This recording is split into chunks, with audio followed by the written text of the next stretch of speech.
কেন জাপোরিজ্জিয়া পারমাণবিক বিদ্যুৎ কেন্দ্রটি আলোচনায় এলো?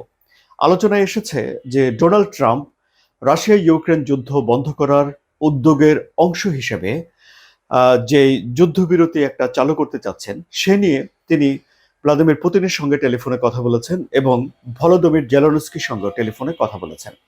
ইউক্রেনের প্রেসিডেন্টের সঙ্গে ডোনাল্ড ট্রাম্প কথা বলার সময়ে তিনি জাপোরিজ্জিয়া পারমাণবিক বিদ্যুৎ কেন্দ্র বা আরো স্পষ্ট করে বললে ইউক্রেনের পারমাণবিক বিদ্যুৎ কেন্দ্রগুলো পরিচালনায় সহায়তা করার একটা প্রস্তাব দিয়েছিলেন। তখন গণমাধ্যমে এমন খবর হয়েছিল যে এবারে ডোনাল্ড ট্রাম্প ইউক্রেনের পারমাণবিক বিদ্যুৎ কেন্দ্রগুলোর মালিকানা নিয়ে নিতে চায় বা পারমাণবিক বিদ্যুৎ কেন্দ্রগুলো নিতে চায়। পরবর্তীতে ইউক্রেনের প্রেসিডেন্ট এই বিষয়টি স্পষ্ট করেছেন। তিনি বলেছেন যে পারমাণবিক বিদ্যুৎ কেন্দ্রের মালিকানা দেয়া বা পরিচালনা দেওয়ার বিষয়ে যুক্তরাষ্ট্রের সঙ্গে তার কোনো আলাপ আলোচনা হয়নি, বরং ইউক্রেনের পারমাণবিক বিদ্যুৎ কেন্দ্রে মার্কিন বিনিয়োগ পাওয়ার জন্যে তাদের ভেতরে আলাপ আলোচনা এবং কথোপকথন হয়েছে।